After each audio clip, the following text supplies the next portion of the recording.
9번. 어느 도시 임대주택의 단기 공급 함수. 단기는 공급이 200채, 그 시향지역에 원룸이 200채 있대, 지금 현재 단기. 그 다음에 장기 공급수는, 장기는 신축도 되고 철거도 되고 해서 변하겠죠.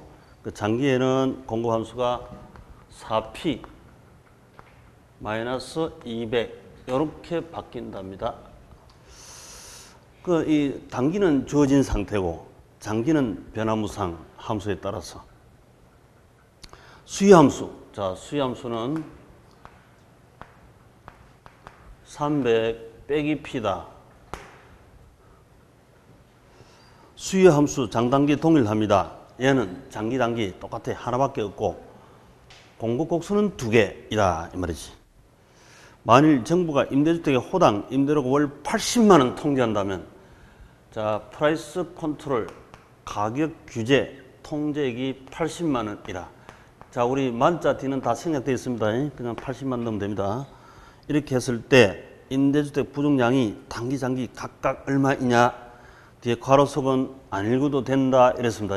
괄호속은 안 읽어도 된다. 평소 정상적으로 해오신 대로 그대로 하시면 돼요. 자, 그러면 이 가격 속에다가 집어넣어 보면 되지 그냥. 자, 요거 단기, 장기는 얘 둘. 가격 속에다가 80만 집어넣어 보면 돼요. 자, 여기다 80을 집어넣으면 300 빼기 80은 얼마죠 이게? 단기 공급은 수요는 220이고 단기 공급은 200이므로 어느 게 많다? 단기 수요가 많죠. 수요가 225 초과입니다. 수요 초과. 자, 수요 초과이고, 그 다음에 장기는 220하고 여기다가 80 집어넣어 버리면 48, 32 120입니까? 120, 220. 이 차이는 100만큼 공급이 초과하죠. 아니지. 얘가 공급이고 얘가 수요지잖아, 수요. 장기 수요는 120이고 장기 공급은 220이니까 요 둘 차이 100이 수요가 초과지, 수요가 초과. 그래서 단기 25, 장기 100호, 수요 초과. 5번 답. 자, 이렇게 흩어놓고 보면 괜히 상고로 보이는데요. 원래 이제 수요 공급 함수가 있습니다. 이건 정확하게 쓰자 하면, 공급이, 장기 공급은 수익수이고 장기는 우상향이기 때문에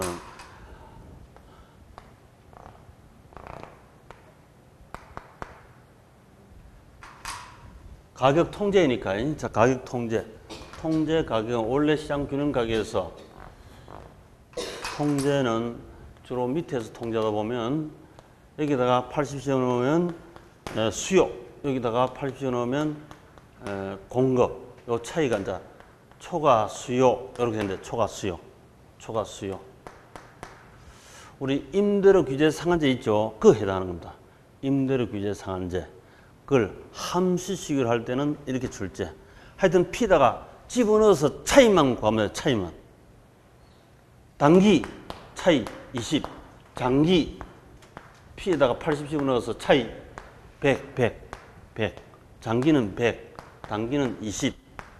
그런데 초과 수요이니까 그대로 이게 답이 됩니다만은, 만약에 초과 공급이 나온다 하면 초과 공급은 답이 아니다. 답이 이랬잖아요. 초과 공급은 안 됨. 바로 균형이 답이 되죠. 이때는 초과 공급은 아무런 소용없다 했죠. 늘상 임대료 규제 상한제 할 때 임차 임대인이 월세 30만 원의 시장 가격 자기들이 사고 팔고 그래 하고 있는데, 아들 딸들이 30만 원 주고 받고 있는데 엄마가 나서가지고 40만 원 이상 주지 마라 하면 엄마 말이 소용 있다 없다? 오빠가 동생한테 매월 30만 원씩 용돈 준대. 그런데 엄마가 개입해가지고 정부가 개입해서 집안 정부는 엄마입니다. 기업은 아버지고 아들, 딸은 국민이라고 국민.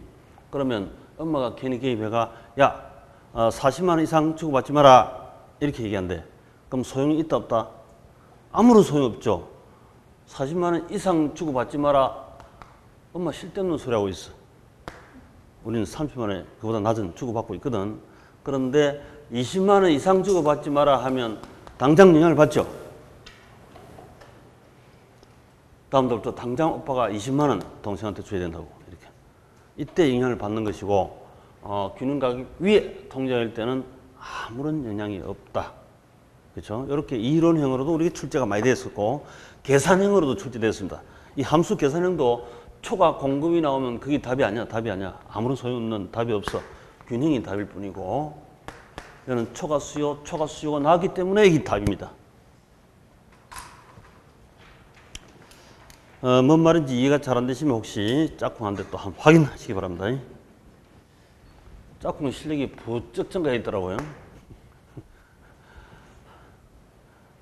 11, 12 때는 유치원 때는 뭐가 뭔지 모르고 11, 12 지나갔어요. 1, 2월 달은 야 어렵다. 엄청 어렵다. 저 앞에 담당 교수들은 천재들 모이다. 이렇게 생각했는데 3, 4달 동안 하니까 별로 5, 6달 가니까 지나 내나 마찬가지네. 7, 8대 먼저 탈라들어요. 내가 니보다 이게 더 알거든 하면서 탈라들어요. 이런 세월이 지납니다. 그런 중에 이제 합격을 하시는 거죠. 내 짝꿍한테 물어봐도 내보다 좋은 자료도 가 있을 때도 있고, 근데 자료가 덤이 되었다, 유혹되었다 할 때가 많습니다.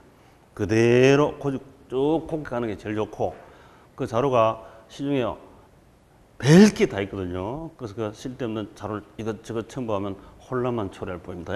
그대로 가시는 게 제일 좋습니다. 자, 10번. 정부의 시장 개입 방법에 직접 개입 방법이 아닌 것은, 자, 직접 개입도 있고 뭐도 있다? 간접도 있고 또 하나 더 있죠. 토지 이용 규제 이런 게 있잖아요. 그죠? 직접, 간접, 시장에 개입한다는 시장에 가면 사특제를 그래 하거든요. 그래서 사특제 중심일 때는 이렇게 해야 되고, 직접 개입, 간접. 직접 시장에서 정부가 수요자가 되고 공급자가 되는 이게 직접 개입이고, 그 다음에 간접 개입은 사특제 거래하는 시장에 정부가 시장 보조하는 기능으로 들어가는 것이고, 토지는 공공재 특성이 강하다, 사특제 기능이 강하다, 공공재이므로 당연히 토지 공공재이므로 정부가 규제하는 용도, 지역, 지구제 등처럼 건축 규제, 주택법 규제, 2차 과목 다 규제 아닙니까? 그런 규제 중에서 세금 규제 이런 거 말고 토지용 규제, 용도, 지역, 지구 대표로 이렇게 개입합니다. 자, 여기 우리 간단한데 시험은 잘 나옵니다. 시험은 잘 나오고 있죠. 자, 1번 토지은행 제도는 어디에서 시행하고 있는 주체입니까? 토지은행, 토지 비축제도 같은 말이죠. 대량으로 미개발 토지를 주로 대량으로 사놨다가 정부가 LH에서 여기 아파트 임대주택 공급을 하거나 또는 분양하거나 임대하거나 정부 필요에 따라서 나중에 사용하거나 이렇게 하는 거죠. 이게 어디서 한다? LH에서. 지자체에서 한다. 작년에 그래서 틀린 문제로 출제됐습니다. 지자체가 아니고 LH에서 한다. LH에서. 직접 땅을 사고 공급하고, 그 다음에 토지 수용 보상가 지급하고, 주로 강제 수용이죠. 해빙여수가 아니고 강제 수용, 보상가 지급, 수요. 그 다음에 공영 개발 공급, 정부가 직접 정부가 운영, 공공주택 건설, 공공이 그죠? 정부가. 그 다음에 조색하면은 직접이다, 간접이다. 간접이죠, 간접.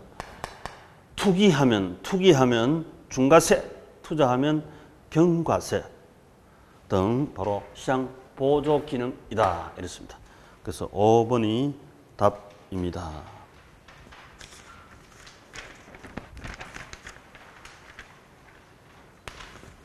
자, 11번 자, 우리 이 파트도 정책론의 맨 앞면에 나오죠. 그죠? 정책론의 제일 앞에 나옵니다. 그래서 한번 눈길로 다시 확인해 두시고, 별로 어렵지 않은데 거의 매년 나왔었어요. 매년. 자, 11번. 다음은 부동산 시장의 특성과 기능에 대한 설명이다. 틀린 것은, 자, 역시 시장, 마켓이 나왔습니다. 시장. 시장이 제일 중요합니다. 시장이 제일, 돈 벌려면 시장을 잘 알게 됩니다. 시장이 제일 중요합니다. 경제는 시장에서 판단합니다. 정치는 국민이 판단하지만. 자, 1번. 부동산 시장은 거래를 비공개하는 특성이 있으며 이러한 비공개는 정보 수집을 어렵게 한다. 기능이 아니고 특성인데 그래서 틀렸습니다. 자, 이런 것은 요즘 스타일은 아닙니다. 옛날에는 단순 암기할 때 이렇게 나왔습니다만은 하여튼 틀렸다 해놓고 그냥 잊어버리면 되겠습니다. 우리 다시 이제 한번 보면 전체 국지화 하는 말이 있죠. 국지화, 지역 분석, 부분 시장, 하위 시장 분석이다. 이렇게 얘기를 하잖아요. 국지화. 국지화는 우리 부동산 특성 중에서 영, 개 중에서 어느 특성 때문이다? 부동성 때문이다. 대표로 그거 이해하고 있으면 되고, 워낙 시험 많이 나오니까. 그 다음에 비석장이라 했죠. 비석장, 비표준화, 또 비공개성, 또 비조직성, 이렇게 비공개성, 은밀성, 개별성, 이건 주로 개별성이죠. 개별성. 개별성 때문에 개별 가격을 사고 파는 사람 입 다물면 세무서도 잘 모르더라 이런 얘기지. 공개를 꺼려 합니다. 은밀하게 거래합니다. 이런 게 있고, 또 비표준화는 개별적이니까 우리 토지는 부부 연계 개별 특성이기 때문에 이거 표준을 뽑아내기가 어렵다. 전국에 50만 필지 편지 공시가 뽑아내기 어렵고, 우리 이 표준 주택을 뽑아내기도 어렵잖아요. 이제 공부를 많이 했으니까. 감정평가론 할 때 보시면 대표로 실무상 그렇게 편지 공시가 50만 필지 뽑아내기도 어렵고, 또 우리 주택도 약 20만 호 개별주택 할 때 편주택을 먼저 뽑아내고 그 다음에 개별주택 평가잖아요. 이것도 개별성 때문에 어렵다 이 말입니다. 그 다음 이제 그러므로 해서 시장이 조직적 시장이 되지 않습니다. 부동산 시장은 비조직적이다. 주식처럼 정권처럼 전국 전 세계에 지사를 두고 사고 팔고, 동산처럼 유통망, 도매 소매 이렇게 안 된다 이거죠. 부동산은. 그래서 전국 방방곳곳에 공인중개사, 전 세계 공인중개사가 필요한 이유가 바로 여기 있다. 시장이 조직적이지 못하기 때문에 공인중개사가 필요하다. 요즘은 또 뭐가 나옵니까? 이것 때문에 나오는 게 원래 2018년 8월 달부터 이제 시행되는 게 이게 있죠. 개발관리형 부동산 종합서비스 중에서 또 나온 게 임대관리형, 그 다음에 거래관리형, 요게 공인중개사입니다. 그래서 이런 전문 자격증이 별도로 또 부분적으로 시행하고 있습니다. 그래서 공중에서만 따서 또 될 일도 아니고, 임대관리형 이걸 다시 한번 공부해서 추가 공실 문제 처리 어떻게 할까 뭐 등등 이렇게 해서 추가를 할, 개발은 내가 안 한다 하더라도 이렇게 할 필요성이 있겠다 이거죠. 그래서 조직적 시장이 안 되니까 자꾸 그런 별도의 정들이 나오고 학습을 해야 되는 경우가 생깁니다. 그 다음 수요 공급 조절의 곤란성, 특히 부동산은 부정성 때문에 공급이 제때 지하 서비스처럼 안 되죠. 이게 수요 증가한다고 공급이 바로 증가 안 됩니다. 그래서 수요가 많을 때도 있고, 특정 시장은 명수연마가 명동 땅은 수요자가 워낙 많으니까 평당 4억 5억씩 막 이렇게 거래하고, 그 다음 칠갑산 콩밭은 공급은 있는데 살 사람이 없으니까 300만 원, 200만 원 이렇게 매물로 해놔도 안 사더라 이 말입니다. 시장별로 똑같은 300평인데도 가격이 왜곡됩니다. 그렇죠? 수요 공급 조절이 곤란성. 그 다음 부동산은 단기 거래가 곤란합니다. 이래 되죠. 단기 거래의 곤란성. 이런 부동산 시장에 특별한 성질이 나온다. 자, 요 놈도 우리가 잘 아시지만 시험에 거의 매년 나오다시피 합니다. 그 이제 우리 이 유형적 관계에서 한번 확인을 꼭 하시도록 하고, 자, 1번, 2번. 부동산에는 공적, 사적인 여러 가지 법적 제한이 많아서 부동산 시장을 더욱더 불안전하게 만드는 요인이 됩니다. OX. 맞죠? 자, 토지는 공공재적 성격이 강하죠. 그래서 공법 규제가 많습니다. 민법은 우리 하나, 1차에서 배우고, 공법은 2차, 세 과목 엄청 많죠. 공적 제한이 많습니다. 사적 제한도 있습니다. 그렇죠? 민법, 민사특별법 등 있다. 근데 이 법이 너무 많이 나오면 이것도 골치 아프습니다. 사회가 경직돼 버리죠. 그 대표 얘가 우리 아담 스미스 한번 알죠? 아담 스미스. 아담 스미스가 누구지? 옆집 아저씨인가요? 경제학 아버지 아닙니까? 경제학의 아버지죠. 경제학의 아버지. 아담 스미스. 아담 스미스. 이분이 강조한 게 그 당시 영국, 그 당시로부터 약 한 500년 전에 500년 전 옛날에 송나라가 세계 경제 대국이었다고. 경제 대국인데 그때 법 만드는 사람 법 만들기 좋아해가지고 경기 때문에 법 때문에 사회가 침체하기 시작합니다.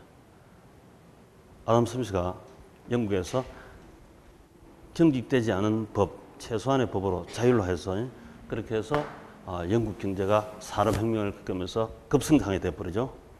그래서 법인만 해가 망한 나라야. 전 세계 대표로.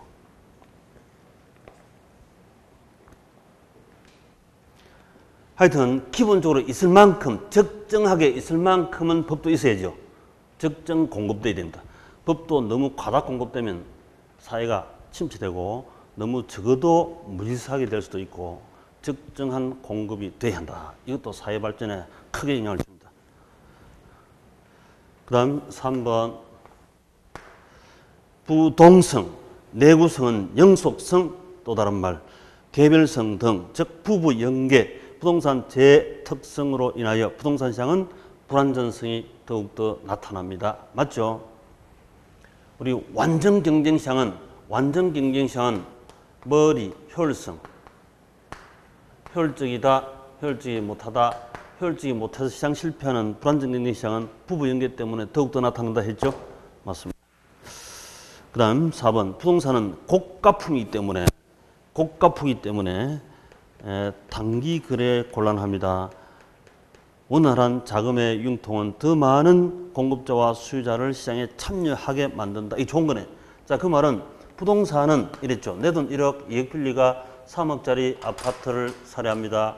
그러면 3억짜리 아파트, 이 2억을 빌릴 때는 은행에 모가지 잡히고, 주택금융세 모가지 잡히고, 모기지 론, 2억 때문에 3억짜리 살 수 있잖아요. 이 금융 때문에 더욱더 살 수 있다. 이런 뜻이다. 그래서 살 사람한테, 팔 사람한테도 1조 원, 2조 원 빌려주가 3조 원 건축 공급해 하면 시장이 원활하게 되는 거죠. 5번. 부동산 시장은 가격을 창조하는 기능이 있고, 이 가격 창조라는 것은 뭐랬습니까? 시간이 지남에 따라서 땅값이 변동한다, 변동하지 않는다.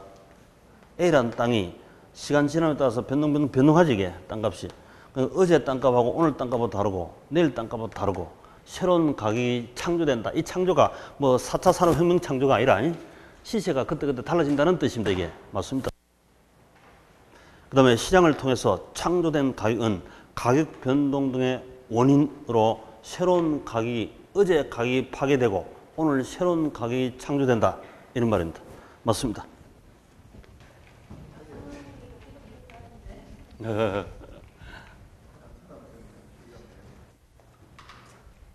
자, 바로 12번. 주택의 여과 과정에 관한 설명으로 틀린 것은, 영어로는 필터링이라 하죠. 여과 과정. 우리 저쪽 동네 저소득층 동네가 있고 이쪽 동네 고소득층이 있습니다. 경계 부문이다 이랬지. 그래서 고소득층 동네 갈수록 집값도 땅값도 비쌉니다. 비쌉니다. 이렇게 그죠. 그러면 이 경계 부문에 있는 저소득층이 경계 부문에 있는 고소득층이 경계 부문에 있는 층은 저쪽 이동보다 더 비싸죠. 플러스 할증.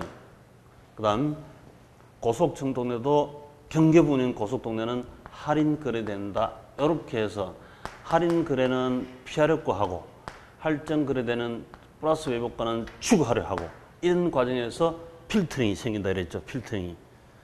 그래서 저소득층이 정부 보조금을 받고 소득이 증가하고 또 주택수가 인구가 증가해서 주택수가 더 필요합니다. 그러면 여기서 신축을 하면 500만 원짜리 1000만 원짜리 집 짓겠어 하면 신축 허가를 안 내줍니다. 정부에서. 그래서 옛날 10년, 20년, 30년에 잘 쓰는 동네에 침입하여 천이 개성 이렇게 죠. 침입, 천이, 개성, 석세스 중고주택을 사가지고 수리해서 저소득층 동네로 바뀌는 과정 이게 하향여가다 이랬죠. 하향여가, 하향여가, 하향 필터링 나타난다. 하향 필터링 나타난다. 그럼 고소득층은 신도시를 개발하거나 또 달동네를 무너뜨려 버리고 아예 그 지역에 재건축입니까? 재개발이니까 재개발 되겠죠. 재개발. 재개발 달동네 재개발해서 새집 만들어 가지고 새집은 상향여가다 하향여가다 그렇죠. 상향여가다 이렇게 단순하게 생각하시고 중고주택사가 들어가는 것은 하향여가다 이렇게 단순하게 심플하게 이론은 다 심플합니다. 그렇게 보시면 돼요. 그래가지고 침입하고 천이 개성 고가주택 동네로 바뀌더라겠지. 강남이 고가주택으로 바뀌고 또 강북이 특정 동네가 고가주택 시장으로 바뀌고 그거 다 필터링이었어요. 필터링. 하향여가 상향여가 하향여가 상향여가 주택 순환 과정 이렇게도 부른다. 자, 1번 고소득층에 대한 주택 서비스의 공급은 신규 건설로부터 나오지만 신규 새집 저소득층에 대한 주택 서비스 공급은 고소득층 주택으로부터 하향여가 옛날 사용하던 주택 중고주택 하향여가로 통해서 이루어진다. 맞다. 그 다음 2번 고소득층이 사용하던 기존 주택이 저소득층 사용으로 전환되는 것을 하향여가라 한다. 맞죠? 요 하향여가. 그 다음에 3번 저가주택의 수요 증가에 따른 임대료 상승으로 저가주택이 하향여가 되어 저가주택 시장에 공급된다. 하향여가 되어서 그러니까 중고주택이 저가주택 시장에 공급된다. 이 말입니다. 이게 맞습니다. 자, 4번 하향여가가 발생하면 전체적인 고급주택 양은 원래 수보다 많아진다. 자, 요건 이제 우리 요건 저가주택 시장이 있고 저가주택 시장이 있고 그 다음에 고가주택 시장이 있는데 고가주택 시장이 있는데 저가주택 시장에서 소득 증가, 인구 증가 등으로 수요가 증가합니다. 그러면 임대료가 상승해서 초과 이윤을 임대인 호주머니에 들어간다 이랬죠. 30만 원 임대하던 걸 37만 원 임대할 수 있으니까 7만 원 공급자 호주머니에 들어가지. 초과 수요가 있으면 공급이 증가한다, 감소한다. 공급이 당연 증가하죠. 이때 공급 증가할 때 바로 하향여가로 증가한다 이 말입니다. 하향여가로. 초과 이윤 다 소멸할 때까지. 그래서 수요 증가로 딸방 생기고 공급 증가로 아들방까지 생기고 그래서 전체량은 증가한다. 이게 저가주택 시장입니다. 저가주택 시장. 그 다음에 고가주택 시장은 1억짜리 아파트 100채를 팔아먹고 하향여가로 팔아먹고 저 동네 팔아먹고 그러면 가격이 상승하니까 초과 이윤이 나오죠. 그럼 공급을 증가해야 되는 공급을 증가. 공급을 원래 증가 동, 건축비가 동일하다면 똑같이 100채 증가하면 돼요. 새 집.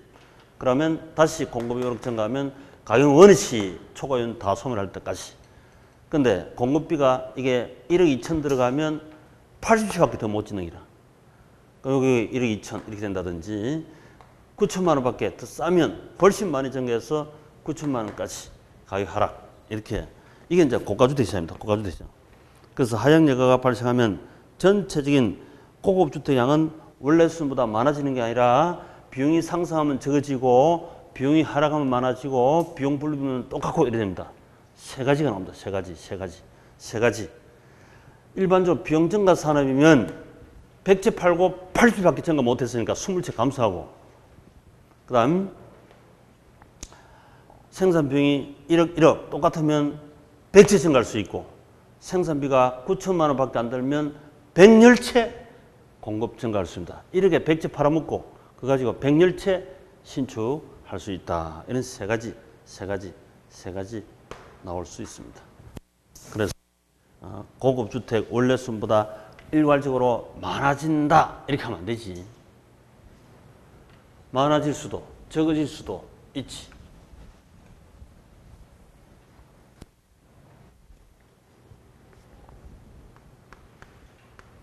5번 저소득층 주택의 계량비가 가치 상승분보다 적다고 하면 저소득층 주거지역은 재개발되어서 고소득층 주거지역으로 변할 수 있다.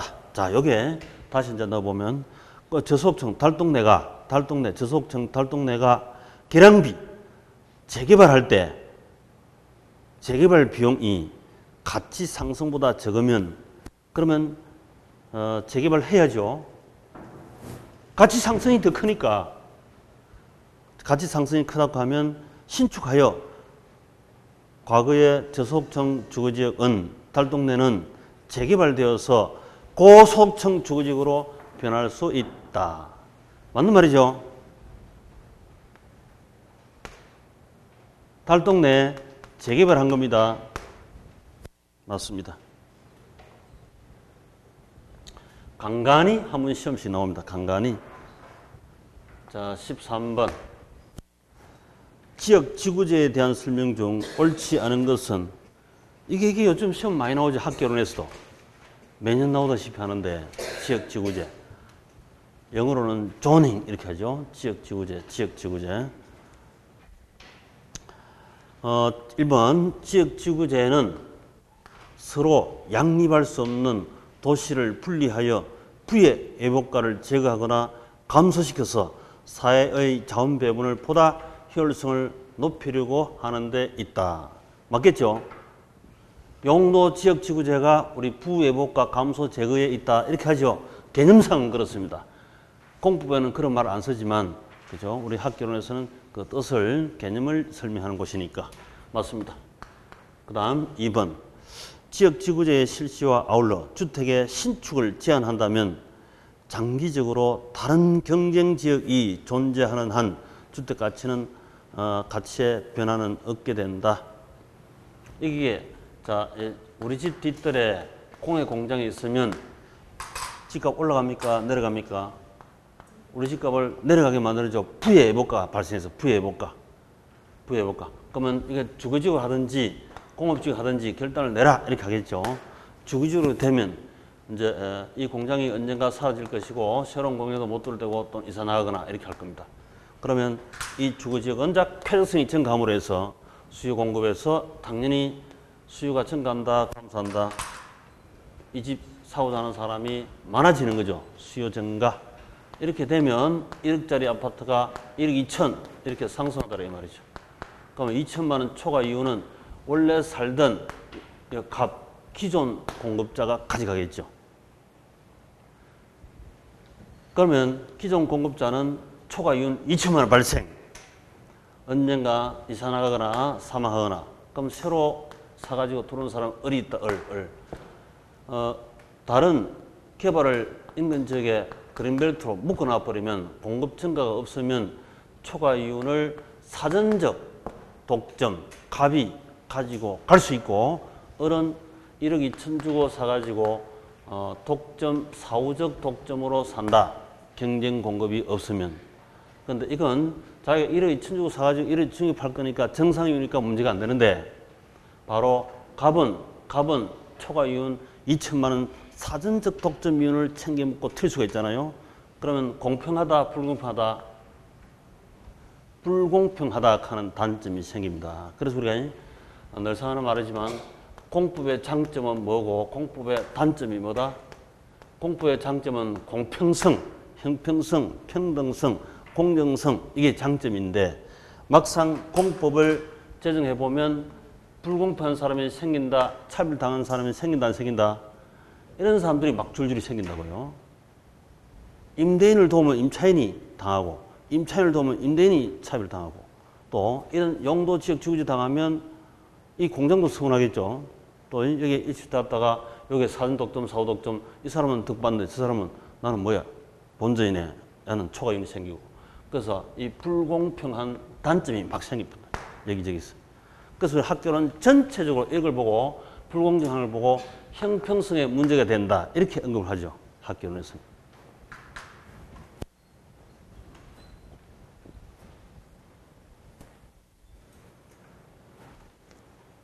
자, 3번 지역지구제 실시는 생산요소 가격이 일정하다면 작년에 1억 주기 전 아파트 올해도 1억밖에 안 되나? 1억밖에 안 돼. 똑같아요. 그러면 주택 가치 수준에서 그 지역에 주택 공급량을 증가시다. 100채 1억에 100억 팔아먹고 다시 1억짜리 100채 지으면 되지. 똑같이. 100채 팔고 100채 신축하고 똑같죠. 4번 지역지구제 실시는 주택 건설의 비용 증가. 자, 비용 증가했습니다. 이제 아파트 건축하는데 1억이 들어간 게 아니고 1억 1천만 들어간대. 동질, 동량 1억 1천 들어간다. 비용 증가하면 장기적으로 주택 가치는 원래 가격보다 높아지고 1억 1천만 원. 공급량은 감소한다. 공급량은 이제 90채로 증가하겠지. 100채 팔고 90채로 증가.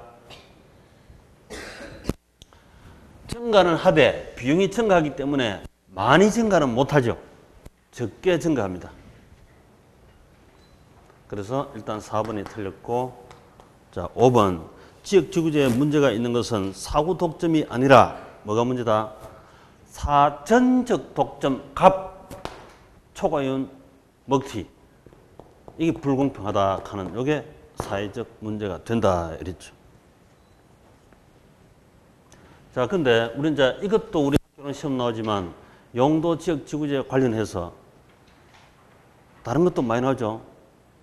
공법의 기초에서 쓰는 개념 그대로 뭐 토지 적성 평가라든지 또 수용이라든지 뭐 환지라든지 또 뭐 다른 공법에서 기초로 이용하는 뭐 이종 일반 주거지역, 전용 주거지역 차이 이런 거라든지 그 공법에서 기초로 다 하시잖아요.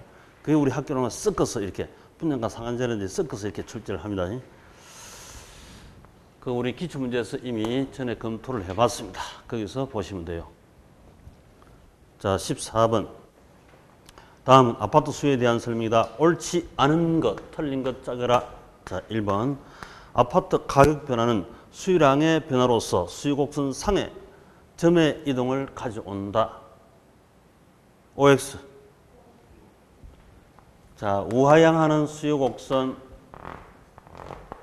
가격이 상승하면 수요량은 배꼽에서 목 아래 점, 곡선상의 점의 이동. 가격이 하락하면 배꼽에서 배꼽 아래 점, 곡선상의 점의 이동한다. 이게 바로 수요량의 변화고 곡선이 우측 이동, 좌측 이동하면 이건 무슨 변화다? 수요 변화다. 이렇게 했지. 맞습니다. 그 다음 2번. 건축 자재 가격이 상승할수록 건축비가 상승할수록 아파트의 수요 곡선 기울기가 가파르게 된다. 건축비는 수요하고 관계 있다 없다? 없죠. 공급 곡선하고 건축 공급, 건축비, 택지비는 공급하고만 관련이 있다. 이렇게 심플하게.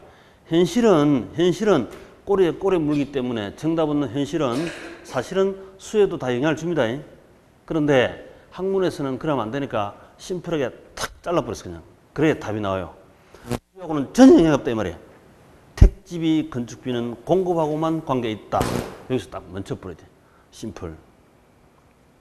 그래서 2번이 틀렸습니다.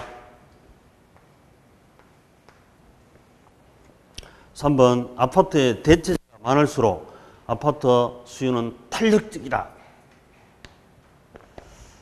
500세대 아파트 단지하고 5000세대 아파트 단지하고 어디에 더 탄력적이다? 5000세대 있는 이 아파트에 가격이 민감하게 반응하죠. 옆집이 조금 비싸게 나도 안 사죠. 다른 거 살 기회가 많은데 못하러. 탄력적이지. 500세대 같으면 지금 그 집밖에 나온 게 없어. 좀 비싸도 살려면 사야 돼. 할 수 없이 비탄력적으로. 그래서 대체재가 많을 때 탄력적, 적으면 비탄력적. 4번 아파트 가격이 상승할 것으로 예상되면 아파트 수요 곡선은 우상향 이동한다. 아파트 가격이 상승할 것으로 예상되면 사야 됩니까? 안 사야 됩니까? 사야 된다. 수요 증가한다. 이 말이죠. 우측 이동한다. 맞는 말이지. 5번 아파트 수요가 가격에 대해서 탄력적이면 아파트의 가격 변화율보다 수요량의 변화율이 더 크다. 분모보다 분자 변화율이 더 크다. 같은 말이죠. 가격 변화율분의 수요량의 변화율이니까 분모보다 분자 변화율이 더 크다. 이 말이지. 탄력적이다. 분자가 많이 바뀌고 분모가 적게 바뀌면 탄력적이다. 이랬습니다. 맞습니다.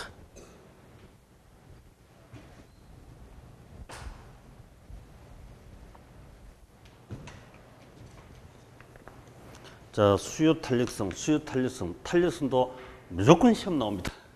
그렇죠. 자, 15번. 부동산 조세, 여기도 한 문제. 반드시 나온다. 원래는 특권자, 헨리 조지, 토지 공개념, 토지에만 세금 조지라, 조지스트, 토지 단일세론. 포인트를 두고 보시면 되지. 부의 경제효과, 부가 되는 경제적 효과에 관한 설명 중 틀린 것은, 자, 틀린 것 찍어라. 1번. 주택의 취득세율과 양도세 세율을 낮추면 주택시장에서 주택이 효율적으로 배분될 수 있다. 어떤 경우겠습니까?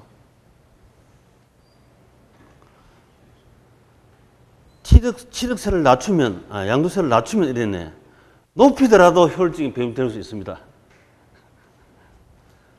낮추는 것은 세금이 적어지면 당연히 시장이 더 자유롭죠. 친시장이니까 시장이 더 효율적으로 사고 팔고 알아서 합니다. 그래서 효율적으로 되는 건 맞는데 세금을, 주택에 대한 세금을 높이더라도 더 효율적이 될 수도 있습니다. 그럴 경우는 어떻게 했습니까? 우리 요즘 1세대 1주택 2년 이상 보유타가 양도하면 비과세 아닙니까? 이렇다가 양도하면 이제 비과세지, 비과세. 1세대가 2주택이면 중과세죠. 1세대 3주택이면 더 중과세잖아요. 그죠? 그럼 이렇게 취득하는 사람들은 우리 6억 초과짜리 주택 취득하면 중과세 하죠. 살 때도. 팔 때 다주택자 양도하면 중과세 하잖아요. 그럼 다주택 가지기가 힘들도록 만들면 효율성이 증가하는 게 맞지. 땅도 마찬가지고. 그래서 세금이 높이거나 낮추더라도 시장의 효율성을 투기 방지하는 차원에서는 효율성을 증대시키고 투자를 늘리는 측면에서는 효율성을 증대시키는 게 맞습니다. 어쨌거나. 감사한다니까 당연하지. 그 다음 2번 공급 곡선이 수요 곡선보다 더 비탄력, 공급이 서 있고 수요가 누워 있습니다. 거래 세율이 인상되면 공급자에 비해서 수요자 부담이 더 적다. 세금 때리면 공급자가 비탄력적이니까 수요는 탄력적이니까 피해버리고 공급자 부담이 크다. 맞는 말이죠. 3번 세율이 인상되면 수요자의 실제 지불액은 더 커지고 공급자의 실제 수령은 더 적어진다.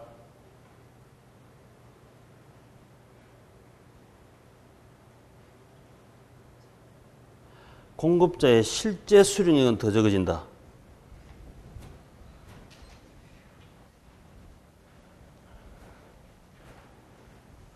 일반적으로 자, 수요자, 공급자 세금 때리면 서로 양쪽 부담이 일반적이죠. 그래 세를 때렸음에도 불구하고 사는 세율 높였음에도 불구하고 수요자만 부담하는 게 아니라 공급자 부담도 되더라 이 말이죠.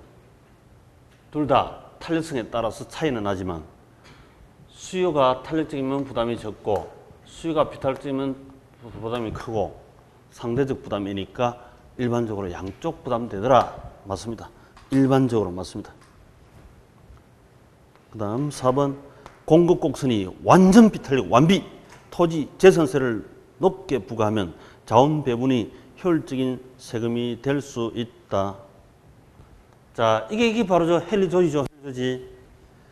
공급 곡선이 완전 비탄력인 것은 이거 물리 공급입니까? 경제적 공급이 됩니까? 물리적. 물리는 자연하고 같은 말이다. 자연 공급. 자연의 선물인 토지.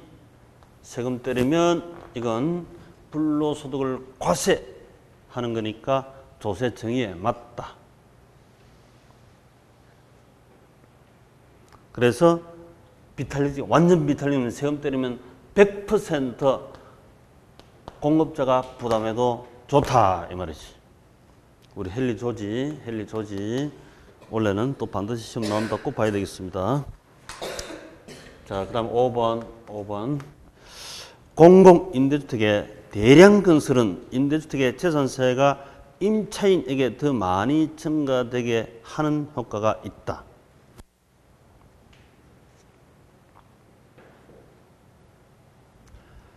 공공임대주택 건설 수요 임차인도 현실적으로 많이 비탄력적입니다만은 우리 건축 공급 이거는 공급자는 반드시 임대를 해야 됩니다. 비탄력적이다 상대적으로. 그 세금 때리면 공급자 부담이 크다는 뜻인데 현실은 사실은 임차인이 줄 서 있고 그래서 임차인에게 정부가 책임지고 자기가 끌어안지 않는 한은 증가되는 효과도 있긴 있죠. 그래서 임대인에게 더 많이 증가되는 효과가 있다. 건축 공급자는 반드시 비탄력적이니까 공급선이 비탄력적 부담이 크다.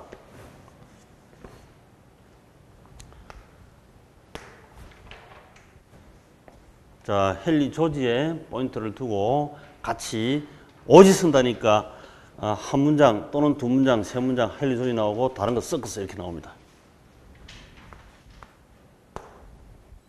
자, 16번 부동산 이용과 관련된 다음 설명 중 가장 타당성이 없는 것은 자, 1번 지가가 도심으로 해서 도로에 따라 외곽으로 나갈수록 점점 낮아지는 현상을 지가 구배 현상이라 한다. 이게 일본 말인데요. 지가 구배란 말이 기울기에서 알아요. 기울기. 우리 지대 곡선을 많이 봤습니다만은 외곽 갈수록 이 지대가 하향하잖아요. 이 기울기 이 현상 이 구배라 하는 구배. 구배란 말은 시험은 이제 안 나올 겁니다. 책에는 아직 많이 있지만 우하향 지대 곡선, 수요 곡선 이미 다 알고 있습니다. 대도시의 경우 부도심에서 지가가 부분적으로 상승하기도 한다. 그렇지. 서울 같은 대도시는 서울 명동 중심이 이렇게 비싸고 외곽에 살짝 나면서 용산 쪽 가니까 또 다시 비싼 데 생기고 또 외곽 쭉 가면서 영등포 쪽 또 비싼 데 생기고 또 저 가서 외곽 경기도 쪽 비싸게 가면서 또 비싼 데가 또 생기고 이런 식으로 부도심에서는 더 상승하는 데가 있더라 얘기죠. 부도심에서는 더 증가할 수도 있다 이 말이죠. 요즘 시골 대도시도 그런 경우 많죠. 딱 중시센터만 비싼 게 아니고 오히려 특정 지역에 개발되어 가지고 신도시처럼 그가 더 뜨는 경우가 있습니다.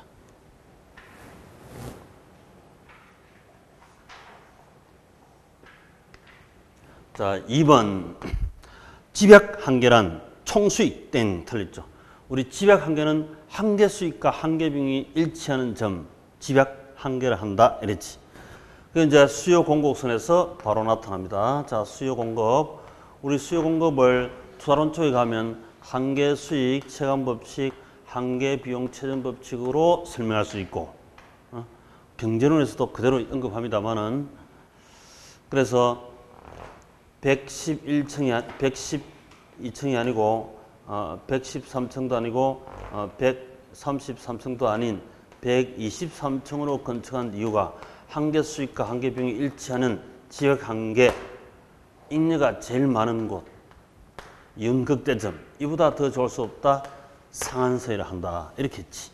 집약 한계, 한계 수익과 한계 비용이 같은 점입니다.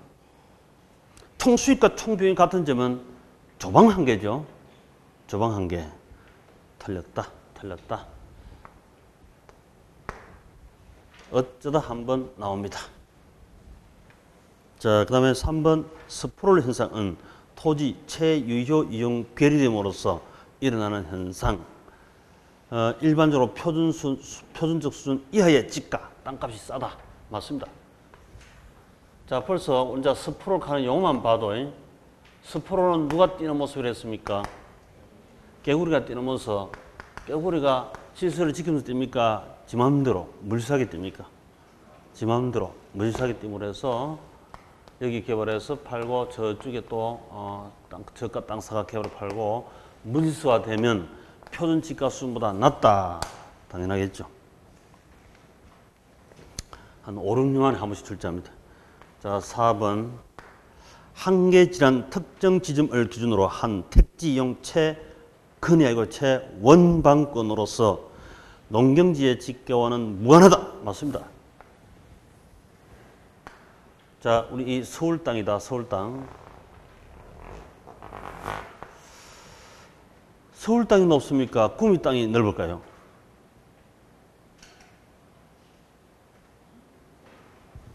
서울 땅이 넓을까요? 구미 땅이 넓을까요? 구미시. 구미가 넓어요. 이만큼 넓어요. 상주 땅이 넓겠습니까? 서울 땅이 넓겠습니까?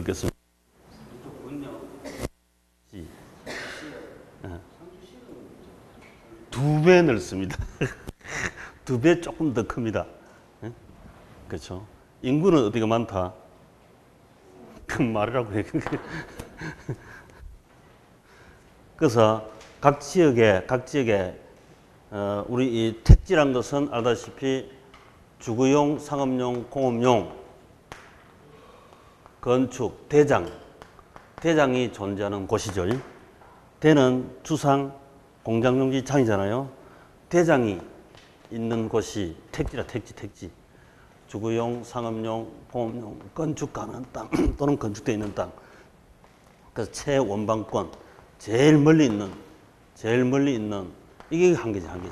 이 한계지는 같은 지역 서울의 한계지 땅값이 비슷하고 동서남북 상팔방, 또 저 구미시 한계지 땅값 비슷하고 대구 광역시 한계지 땅값 비슷하고 이렇습니다. 한계지. 이 그림만 잡히면 자동으로 해석이 될 수 있도록 한계지란 특정 지점에서 기준해서 택지 이용의 채원방권, 농경지 지가와는 무관합니다. 옆에 가니까 농경지가 있고, 여기는 뭐 강이 있고, 여기는 산 임야가 있고 이렇습니다. 이건 농경지 전답이 있으면 전답은 이게 평당 10만 원인데 이 택지는 평당 300만 원이에요. 300만 원. 전혀 상관없죠. 단절 지가. 임야하고 이거 택지하고 땅값 전혀 다르잖아요. 임야 평당 7만 원이에요. 7만 원. 여기는 700만 원이에요. 700만 원. 다르다 이거지.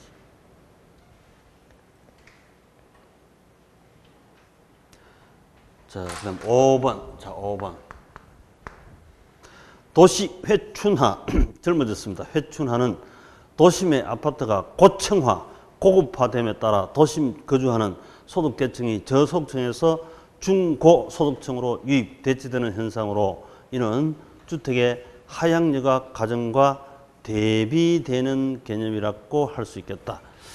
자, 도시 회춘화는 우리 주상복합 10층까지는 상가이고 위로는 아파트, 50층까지는 아파트 주거래 주거. 주상복합, 주거에서 주거하고 주택에서 상가에서 직장 사업을 하고 출퇴근, 엘리베이터 타고 출퇴근합니다. 주상복합은 건물이 벌떡 일어나죠. 이 벌떡 일어나는 걸 보고 회춘화, 화춘화가 아니고 회춘화 이렇게 본다. 회춘화. 그래서 이게 외곽에 있다가 과거에 외곽에 살다가 출퇴근 비용도 많이 들고 상대적으로 외곽의 지대가 상승을 해보거든요. 그래서 여기로 이사 오는 이런 현상을 보고 회춘화 이렇게 부른다. 거의 시험 잘 안 나옵니다만 혹시나 싶어서 본다.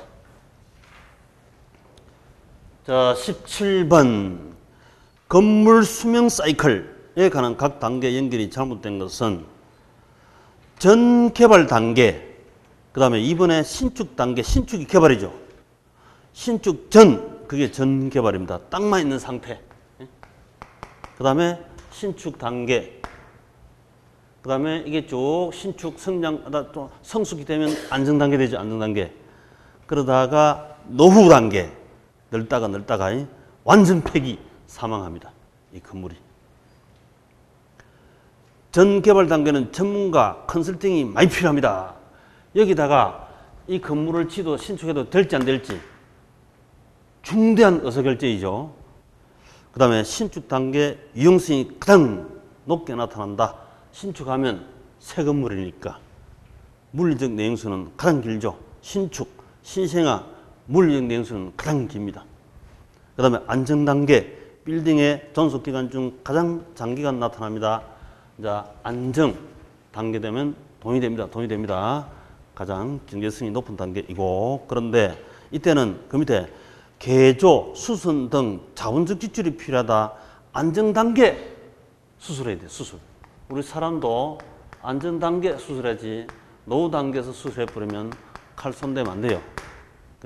안정 단계에서 수술하듯이 그 밑에 바뀌었네. 그 다음에 4번의 노후 단계는 오히려 그 위에 빌딩의 존속 기간 중 가장 장기간 나타난다가 아니네. 안정 단계가 바로 그 밑에 자본적 지출 필요할 때다. 4번의 노후 단계, 이때 수술하면 안 되고 안정 단계 수술 이렇게 합니다. 5번 완전 폐기 단계, 빌딩 설비 등 거의 쓸모없는 폐기 단계다 이 말이죠. 자, 이것도 뭐 암기하려고 하지 마시고 그냥 쭉 보시다가 어쩌다가 시험 나오니까 보이다가 상식 논리에 안 맞다, 틀린 거다 이렇게 생각하면 돼요. 자, 한 번 더 쉬고